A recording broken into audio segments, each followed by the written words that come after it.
सकाळच्या घाईमध्ये आपल्याला मुलांचा टिफिन देखील बनवायचा असतो आणि त्याचबरोबर नाश्त्यासाठी देखील काहीतरी मेनू बनवायचा असतो. अशा या धावपळीच्या टाईममध्ये तुम्ही अगदी इन्स्टंट आप्पे बनवले तर अगदी हेल्दी देखील ब्रेकफास्ट होतो आणि करायलाही पटकन असा बनवून तयार होतो. त्याचबरोबर हे आप्पे तयार करण्यासाठी कोणतीही पूर्वतयारी करण्याची गरज नाही. अगदी इन्स्टंट आप्पे करत आहोत, त्यामुळे आयते वेळी देखील तुम्ही हे आप्पे बनवून तयार करू शकता. अगदी झटपट बनवून तयार होणारे हे आप्पे हेल्दी होण्यासाठी यामध्ये तुम्ही खूप साऱ्या भाज्या देखील ॲड करू शकतात, जेणेकरून हेल्दी ब्रेकफास्ट तुमचा तयार होईल. त्याचबरोबर ही ओल्या नारळाची चटणी या ठिकाणी बनवून तयार झालेली आहे. अगदी नेहमीप्रमाणे आजची रेसिपी देखील खूप साऱ्या टिप्स आहेत. त्याचबरोबर अगदी पोषण तत्वांनी भरपूर असलेली रेसिपी आहे, म्हणून शेवटपर्यंत नक्कीच पहा आणि सोमवारपासून शनिवारपर्यंत येणाऱ्या सर्व रेसिपीज पाहण्यासाठी वरील व्हिडिओप्रमाणे चॅनलला सबस्क्राईब नक्कीच करा. त्यामुळे येणाऱ्या प्रत्येक रेसिपीचे नोटिफिकेशन हे तुमच्या मोबाईलवर येईल.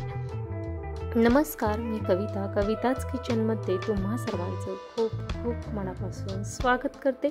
आज आपण सकाळच्या घाईचा विचार करून अगदी झटपट बनवून तयार होणारे इन्स्टंट आपले हे रव्याचे आप्पे तयार आपण करत आहोत. त्यासाठी या ठिकाणी रवा घेतलेला आहे. 2 वाटी रवा घेतलेला आहे. रवा कोणताही घ्या, अगदी जाड बारीक असा कोणताही रवा तुम्ही या ठिकाणी यूज करू शकता.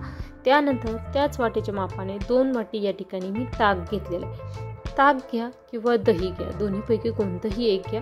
ताक या ठिकाणी माझं आंबट नाही, अगदी ताजं फ्रेश असं ताक आहे, त्यामुळे मी 2 वाटी घेतलेलं आहे. तुमचं ताक असेल, दही असेल, जर आंबट असेल तर तुम्हाला त्याचं प्रमाण हे कमी वापरायचं आहे आणि पाण्याचं प्रमाण हे जास्त वापरायचं. फक्त आपल्याला आप्याला छान अशी जाळी यावी यासाठी आपल्याला ताकाचा किंवा दह्याचा वापर या ठिकाणी करायचा आहे.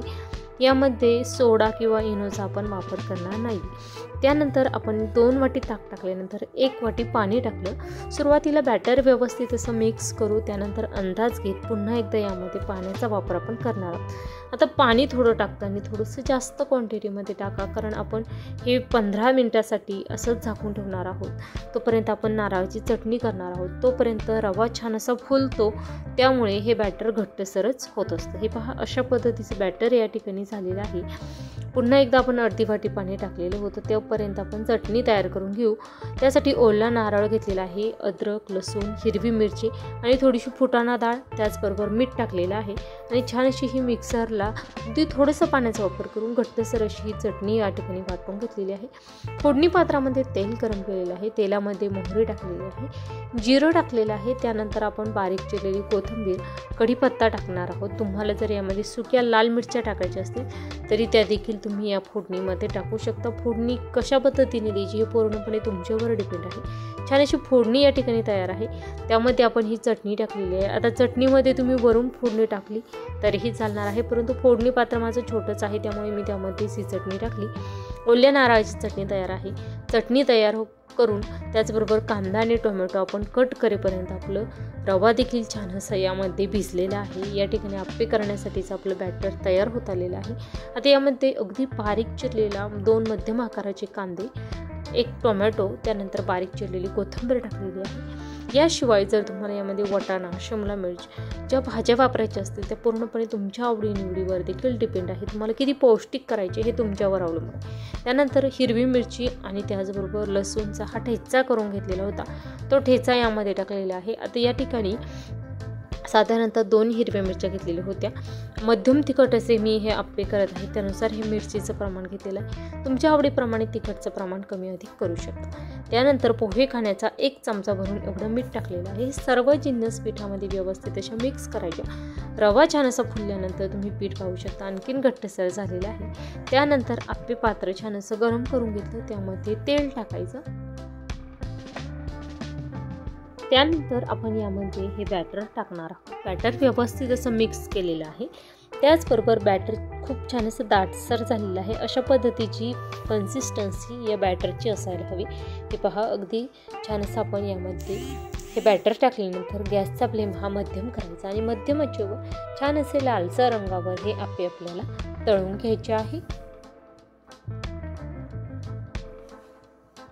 आता झाकण ठेवलेलं आहे. झाकण ठेवून आपण अगदी 3 ते 4 मिनिटासाठी ठेवलेलं होतं मध्यम आचेवर. पुन्हा एकदा आपण त्याची जी तळाकडील बाजू आहे ती वरील बाजूला करून देणार आहोत आणि दोन्ही बाजूने तेल टाकून छान असे लालसर रंगावर आपण भाजून घेणार आहोत.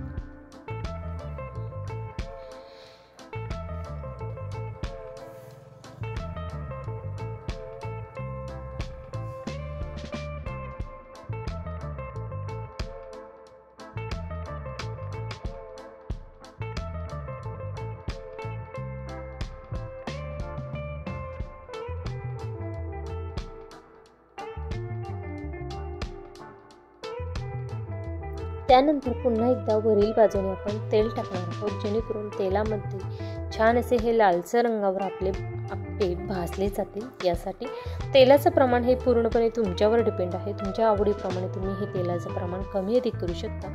आणि आपण दोन्ही बाजूने छान असे लालसर रंगावर हे आप्पे भाजून घेणार आहोत. हे पहा, छान असे टम्म फुगलेले आहे. परफेक्ट असे आपले हे आप्पे या ठिकाणी बनवून तयार होत आलेले आहे. त्याचबरोबर आप्पे तयार करत असताना तुम्ही ते भाजताना मध्यम आचेवरच भाजा, जेणेकरून ते आतपर्यंत व्यवस्थित असे तळले जातात, यासाठी शिजले जातात. यासाठी मोठ्या आचेवर जर तुम्ही ते आप्पे भाजण्याचा प्रयत्न केला तर ते बाहेरून मात्र भाजले जातात, परंतु आतून मात्र ते कच्चेच राहतात. यासाठी भाजताना मध्यम आचेवर भाजा आणि छानसे आपले हे आप्पे या ठिकाणी बनवून तयार झालेले आहे.